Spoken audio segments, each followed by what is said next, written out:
All right. Looks like we are live up and running on YouTube. Waiting for Facebook. Hey guys, just waiting to get things up and running here. As usual, the home internet is not what it would be in the Dog Nation studios, but we are. 1, 2, 3. All right. I hope we're working out all right. Because that's why. Alrighty. This is, as usual, much trickier, unfortunately, than I want it to be. But we'll get it right sooner rather than later. We'll give some time for the YouTube audience to come on in. Hopefully you guys can hear me. I'm worried that you might not be. Let's see. God. Gosh dang it, Leroy. Gosh dang it, Leroy.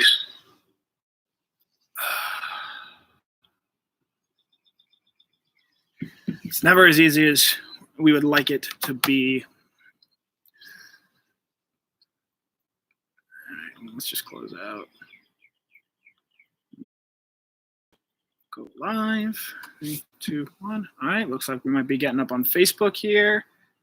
Hopefully, fingers crossed. It's working well on Facebook. That's positive. Hopefully, YouTube doesn't poop out on us. Anyway, it was a big weekend for Georgia football. You had virtual G-Day take place on Saturday. I don't want to say skeptical. I was interested in to see what we were going to sort of see from there in terms of, how much interaction was there going to be? What was Kirby Smart going to really give away? How involved would some of the other pieces of the program be? And my estimation in all of it is that it was a huge success. You had very good engagement numbers. I mean, I can speak from our own Dog Nation standpoint here that the engagement was very good. You had a lot of fans, both, I think, watching along the Georgia Notre Dame game, which we'll get to. But I think I was really surprised about the number of people that were showing that, hey, we're tailgating from home. We've got a nice setup at home. We've got all our Georgia football here, our Georgia football gear on. Spring game is always going to be a big deal, I think, to Kirby Smart and to this Georgia football program. And Saturday was really no different. Obviously, you couldn't pack out Sanford Stadium like I think a lot of people wanted to. But it is, I think, a very good sign, of in the future when things do eventually return back, that G-Day is always going to be an event. It's always going to be a place where Kirby Smart is going to show off the best of the Georgia program. He's going to make it a pitch, a thing to recruit players with, and I think that was incredibly successful. He had some pretty funny tweets where he was, both praising guys who came through his program, J.R. Reed and Tay Crowder, who were not highly ranked as recruits. I know with J.R. Reed, and it'll be interesting to see if this gets brought up when he gets drafted later this week. When he got to Georgia, a lot of people, myself at certain points in that, I guess, 2017 cycle, been a 5-star prospect. So, you have him as citing those two guys and saying, well, all right, who are we going to get that's next? And two of Georgia's top recruiting targets in this 2021 cycle, especially on the defensive side of the ball, are 5-star safety James Williams and 4-star linebacker Barrett Carter. And both got the hint that Kirby Smart was putting out there, and he was trying to show people. And, it was a good sign, I think, that they took notice of what Smart was saying, what he was saying about them. It'll be interesting to see long-term where those guys end up going as composite, sort of tool to predict where guys are going to go. He has gotten some of those at Clemson, but he is still absolutely someone Georgia is going to chase and pursue up until, he ultimately signs with where he's going to end up going. So I do think that, long term, we'll look back if Georgia lands Williams and Carter, who are two of the best defensive prospects in the country. I think we're going to say that G-Day, virtual G-Day, was an even bigger success than perhaps we realized at the time over the course of the season. But Lawrence Cage was awesome in that game. He made a bunch of huge catches in that second half, including Georgia's last touchdown there. That really, I think, solidified them winning that game. Obviously, that game a little closer at the end before. I'll be wrong again. And hopefully, Cager lands in a very good situation. I will say, if it gets to the 7th round and he hasn't heard his name called, it might be better that he doesn't, because with undrafted free agents, you actually do get a little bit more sway and get to sort of pick where you want to go. And that could be more favorable to you making a depth chart and sort of making an impact on a team. I think back to a guy like David Andrews, a great player at Georgia, but he didn't get drafted, but he went to the Patriots team that had a need at center. He ends up starting game 1 his rookie year and has been a key piece of that Patriots offense, and the whole team really brings up that Notre Dame game. As not great as that game was, it was huge in the sense of what it brought to from a recruiting standpoint. Every recruit that came and visited that game came away really impressed. Noah Sewell, even a guy who didn't end up coming to Georgia, he ended up staying at Oregon. He ended up going to Oregon and play with his brother Panay. But that game had a huge impact on him, and Smart has made time and time again the impact that Notre Dame game had on Notre Dame game had on this 2020 recruiting class, and hopefully you'll probably see it in the 2021 recruiting class as well. With guys like James Williams, Barrett Carter, some of the top prospects in that class were also at that 2020 game. So it'll be interesting to see, long term, how much that Notre Dame game continues to pay dividends for Georgia fans. So we'll sort of see as far as, shifting it back to G-Day. And I'm sure, a lot of people are going to want to wonder when they're willing to say that quite yet or make a prediction on that. But I do think, all things considered, this was a huge success. I think a lot of people on social media were talking about the Georgia football program this week and this weekend. And I don't know. I mean, granted, I don't obviously know as many Alabama fans, but I can imagine the national media landscape was not as tuned in perhaps to Alabama as they were Georgia this weekend. So in that sense, in that standpoint, I do think that's, a good thing in the sense that Georgia's still finding a way to make itself relevant in this time when there are no sports. And so, he wasn't giving you blow-by-blow of everything that was going through his mind that day, but I thought he did have some solid interaction. He did a good job of hyping up and talking about certain players and highlighting what they did really well. And, he did reveal, some things along the way that, a misplay here or there, a missed tackle, something we would really like to see differently here. I thought it was a really good look. He hopped on a Facebook Live and gave, I think, some pretty interesting comments about the quarterback situation. You can read those at dognation.com. Mike Griffith did a good job writing those up and sort of contextualizing them. He admits that if they had Jake Fromm right now, they'd probably be in a much, much better place offensively, just given all the having a quarterback ready and having an offense ready to start the 2020 season. But as a couple of commenters have mentioned, Robert Reynolds, good to see you. As it's been mentioned, Georgia's defense is going to be outstanding next year. It's probably going to be the best in the country. I think there's a good chance it's even better next year than it was this past year when they were number 1 in scoring defense and gave up 2 rushing touchdowns. All guys and those prospects continue to get better. I think the ceiling for Georgia's defense goes from a defense that is very good at keeping the other team out of the end zone and keeping points off the board to a defense that makes life so much easier for Georgia's offense, because they're constantly creating turnovers, they're constantly making negative plays, and sort of putting Georgia in better field position situations than they might be. Well, we're gonna get this comment around here on YouTube.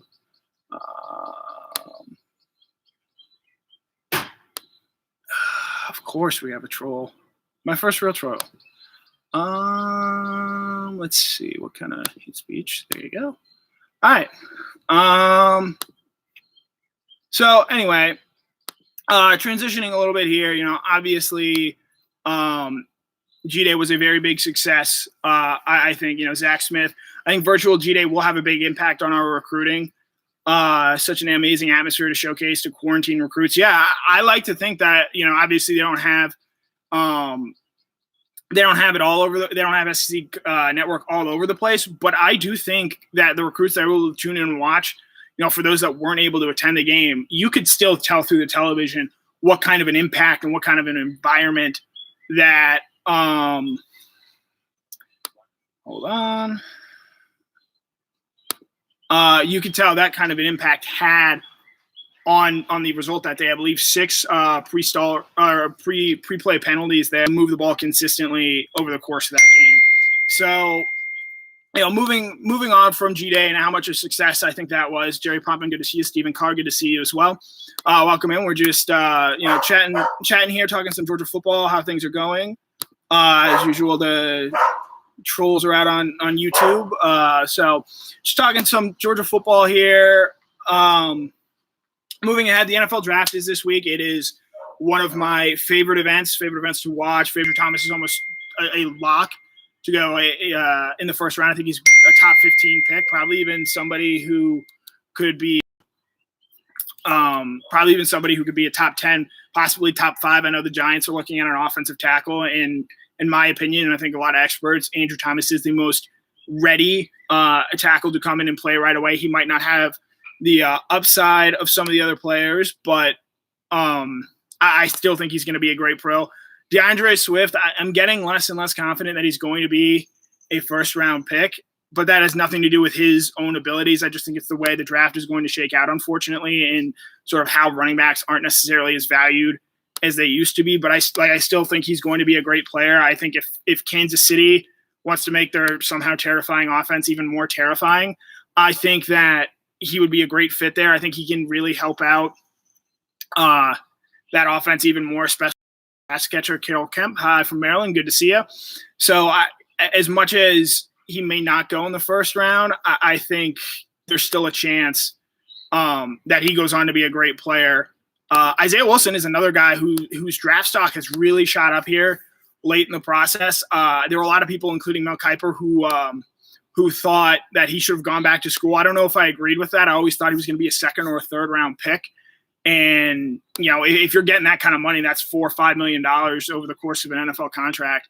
I don't know how you really sort of turn that down. And he's, I think, validated that. And I think NFL teams have seen what a lot of Georgia fans saw, where like he might not be as polished as Andrew Thomas is right now, but he's a guy who is still somewhat raw in the game of football, but has a very, very bright future. He actually scored higher on the Wonderlic test than Andrew Thomas. I think a really bright, thoughtful guy. And I think a guy who, again, he's just really scratching the surface of his ceiling. So he could be a guard at the next level. I think he'd be a right tackle right away, potentially also. And then, if he goes to a team like, say, the Los Angeles Rams, who need some offensive line help, down the road, he might be a guy who moves to that left tackle position. Mark Godfrey, good to see you. Nathan Edwards, good to see you as well. Give us who we will be shocked by most when they are taken in the draft. From a Georgia player, I don't know if anyone's really going to be shocked. Solomon Kinley, it might be a little surprising to some for how late he ends up going. I've seen some people say he's going to be in the 4th round. I wouldn't be surprised if he ends up going closer to the 6th round. I think J.R. Reed is probably a 5th or 6th round pick. So from a surprise standpoint there, I wouldn't be surprised. Rodrigo Blankenship, it wouldn't stun me if he doesn't get drafted, but I do think he's going to get drafted 6th, 7th round. He's one of the top kickers in the draft. So C-Dog West on YouTube, good to see you. I think the guy who certainly right now, in my opinion, has the biggest range is Jake Fromm. I don't think it's going to happen, but it wouldn't surprise me if some team at the end of the first round trades up and drafts Fromm there to try and get an extra year of control, because the difference between first-round picks and second-round picks is you can guarantee a contract for 5 years with first-rounders, whereas with second, third, fourth, fifth-rounders, those contracts are only 4 years, so you sort of get an extra year with him. But Fromm's range, he could go to the end of the first round. He could come off the board in day 4 just because I think, unfortunately, the area where he really would have shined in these one-on-one team sit-down meetings where he goes to the facility, meets everyone, shakes their hands, impresses them in a sort of face-to-face environment. Unfortunately, he didn't get to do that due to the COVID-19 outbreak. So it'll be interesting to see how much he was able to impress teams. And I might write something on this later in the week. Teams that Fromm fits and that Fromm would be a good player for. I think the Indianapolis Colts come to mind. They have Phillip Rivers and Jacoby Brissett on 1-year deals. And then sit a year, learn from a guy like Rivers, learn from a now veteran in Brissett, and show off and learn really in year 1. And then in year 2, I think he could be someone who competes for a starting job. Indianapolis, it is in a dome. They play AFC South teams. So late in the season, when they're competing for playoff spots, they're not in, cold, bad weather cities. I think the Minnesota Vikings are another team with the way Fromm plays and sort of how he limits risk and limit turnovers. I think that's going to be very attractive to Mike Zimmer, the Vikings head coach there. He does have some similarities to me to Kirk Cousins, and I think that could be, an interesting – is getting close. I do believe he signed an extension this year, but I think Fromm could be a nice alternative there. I think the Tennessee Titans would be a good spot for him. Obviously, I believe they just signed Ryan Tannehill to a 4-year deal, but that's a spot I think Fromm could be a backup. And with what Tennessee has and the way Tennessee plays, I think that'd be an interesting spot for him. Mark Godfrey asks, will Charlie or Eli be drafted? I don't think so. Unfortunately, and this is, I think, true of the wider college football game, they just don't highlight tight ends the same way. So it's tough to really, get a good idea of who can do what in an NFL system where they do place a greater emphasis on the tight ends. I think if I had to pick the two of them, most likely, I think Wolf has a better chance of getting drafted just based on his testing numbers and his athleticism. But as far as, sticking around in the league, I think Warner's got a good shot. He's played in a good heart. He understands his role. I think he's a very good blocker. And I think that's a role where he could shine at the next level. And quite frankly, I don't think a lot of NFL teams look to draft that sort of player, that sort of position. But I do think Warner could do that at the NFL level. He's got good size. He's not going to get bowled over by anybody. And I think he's playing a lot of big games at Georgia, which that's why players like Charlie, players like Eli come to Georgia to get prepared for the NFL draft. So Clay Dykes asked the big question, would you want Fromm in New England? The answer to that is no. I will be very happy if Jake goes to a great situation. And I will also be equally happy if he is not drafted by the New England Patriots. Obviously, there are a lot of comps to Tom Brady just in the way they approach the game mentally. But I don't think that Jake going to New England would be what's best for his future. For one, as much as I've defended Jake and I've been pretty vocal about some of the things that happened over the past couple of years and sort of how his career progressed, he struggles in poor weather. And New England plays a lot of poor weather games, a lot of games in the snow, a lot of games in rainy conditions, late in the season, late November, December, playoff type games. And I don't necessarily know if that's the best place for Jake to go and succeed. But on sort of another level, in a weirder level, Jake was a very, very good, borderline great college quarterback. He is, he was 2 or 3 plays away as a freshman from winning a national title. And, unfortunately, if Georgia wins that game, I wonder how differently we're talking about Fromm. But, some of the draft analysts on Twitter, and this bugs me, where they'll pull clips from that Kentucky game or they'll pull clips from that Texas A&M game and say, oh, look at him air-mailing passes. And, yes, he struggled in that game. He'd be the first to tell you that he struggled in those games. But they ignore what he did in that Florida game where he was magnificent and just really gutted it and did whatever he wanted against a defense that's got a first-round pick in C.J. Henderson and a couple of defensive ends that are going to hear their names called, and Jonathan Gennard and Jabari Zuniga. So in that aspect, I think they are more willing, and this is maybe something that is true of the wider draft issue, is sometimes analysts, and especially media analysts, I think, they tend to look at a player's negatives and see what they can't do as opposed to looking at all the positives they bring to the table and what they can do. And I absolutely believe that Jake is someone that can help an NFL franchise, even if he is an NFL caliber backup. Zach Smith, I see you with Fromm over Stidham.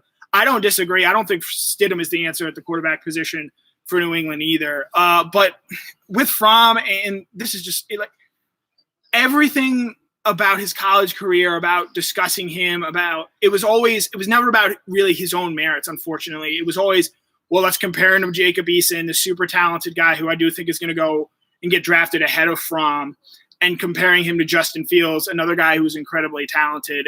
And so much of what happened Justin Fields to stick around and compete for the spring job and compete for the quarterback job in the spring.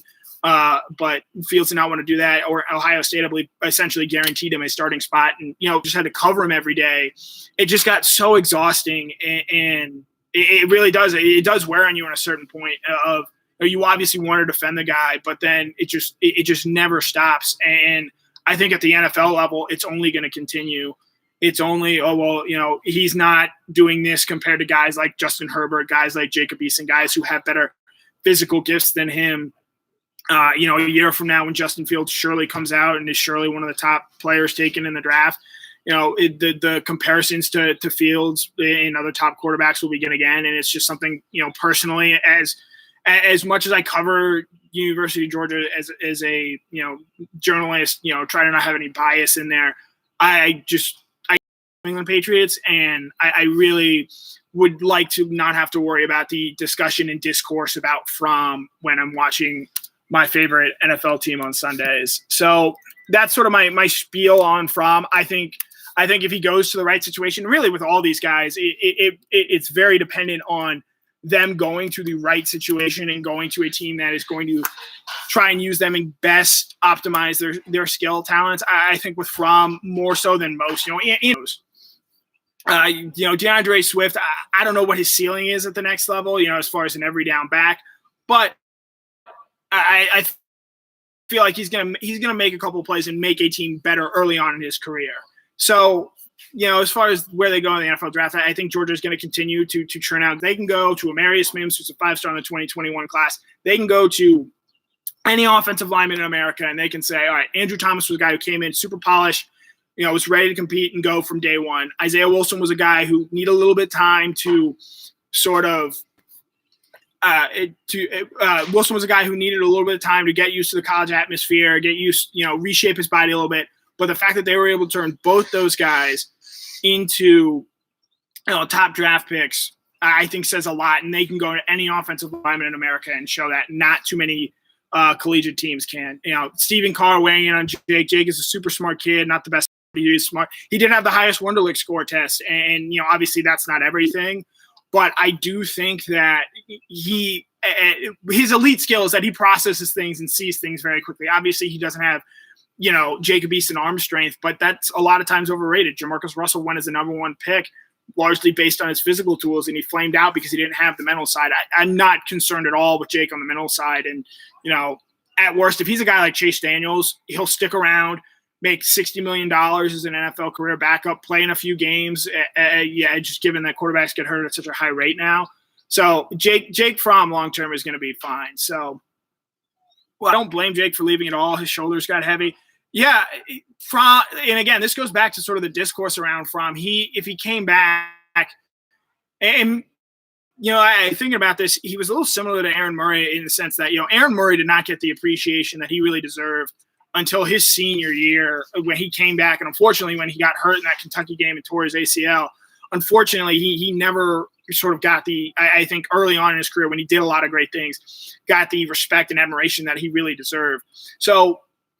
Would Fromm have gotten that next year? I don't know. I know he's still a fairly divisive, and this isn't fair to him, but he's a divisive player in the fan base. I think there are a lot of people excited about Jamie Newman and what he could potentially bring to the program. I know C-Dog West asking about Dwan Mathis. There's a little bit more excitement about guys like Mathis, Carson Beck, and as far as Mathis, there's still a May date involved with him sort of getting that all clear on, being able to get back and making sure that his head is not sort of at risk for any potential injury. Obviously, after the brain injury, and around May, I believe late Mayish is when it will have been a year since then, and so that'll be a big check mark for him when that is allowed to happen.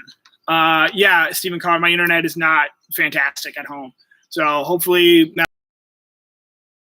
Fields or Trevor Lawrence in 2001 over any of the draft quarterbacks. I'd take Trevor Lawrence over any of them, including Burrow. I think Burrow, as good as he is, Lawrence is it's Lawrence 1, Burrow 2 for me, just because Burrow was so spectacular, but he doesn't have exactly the sample size that I think Trevor Lawrence is going to have a year from now. So I think that'll be really interesting when that does happen. But Fields is a guy who could certainly, if he has another season like he did at Ohio State this past year, I think he's certainly someone who could be a number one pick, someone who, and it wouldn't surprise me just given his athletic gifts. I think, I do worry, and I worried about this at Georgia. When he runs, he takes a lot of unnecessary hits. And you see with Cam Newton, his body is breaking down sooner than perhaps a lot of teams would like, which is why Cam Newton doesn't have a job right now as an NFL quarterback. So, that is a concern long-term. But as far as day one talents, Fields is right up there. I think he's better And then Herbert, and he doesn't have the injury track record that Tua Tagovailoa has. And, I like what Tua brings to the table, but I've also been, one of the first people to point out this dude gets injured a lot. And, availability is the best ability. So, we'll see with that. Jarvis Hanna asks, when does J.J. Holloman come out to be drafted? I believe he's at Florida International now, and so he'll play a year. He sat out this past year, transferring, redshirting after obviously he was dismissed from the program. But he's a guy who talent wise, I think if he was on this Georgia team, there's a good chance he'd be Georgia's most talented receiver last year, and that's really saying something given what George Pickens showed they can do. And yes, Santiago Diarn, I am wearing a red Georgia sweatshirt. I know when I used to pop up on Dog Nation Daily every day, I would not necessarily rep the red and black, but I figure why not? I know it'll make some people happy, and in this sort of weirdly trying time, that's all we can really do. So, yeah, any other questions, thoughts, comments, concerns? We've gone about some things with them and sort of get their thoughts as they get ready for what will be obviously a huge and really life-changing week for them. So it'll be interesting to see sort of what Belichick wants to do on the offensive side of the ball. But I think the concerns about how Fromm plays in inclement weather are just going to be, I think, maybe something that doesn't make him exactly a very appealing option to the New England Patriots. But I think a team that plays in the South, I think a team that plays in a dome, I think could be really good. Courtney Fisher, thanks for chiming in, tuning in. Good to see you guys. So as far as Fromm, I think the New Orleans Saints could be a good spot for him. I know that's not going to thrill a lot of Falcons fans, but I think he's behind Breeze, who I think and Top Dog brings him up. He sits a year behind Breeze and is maybe ready a year from now to sort of step into a weird role with him and Taysom Hill. I think that'd be something certainly interesting. So, Mark Godfrey, Zach Smith, they're asking about Zeus, Zamir White. He's going to be the number one. I'm going to be really interested to see. Obviously, it's a bit. I right now I want to believe that this is going to be a very different offense from what Kirby Smart has shown in the past couple of years. So that does make it a little bit tougher to predict exactly what we're going to see from White. But White last year anyway, he gave off some Nick Chubb vibes in the way that he ran and how physical he was and what he was doing. And played. And Chubb last year, obviously, Monken wasn't calling the plays. Todd Monken, Georgia's new offensive coordinator, he wasn't calling the plays for Georgia or for the Cleveland Browns, which he will be at Georgia.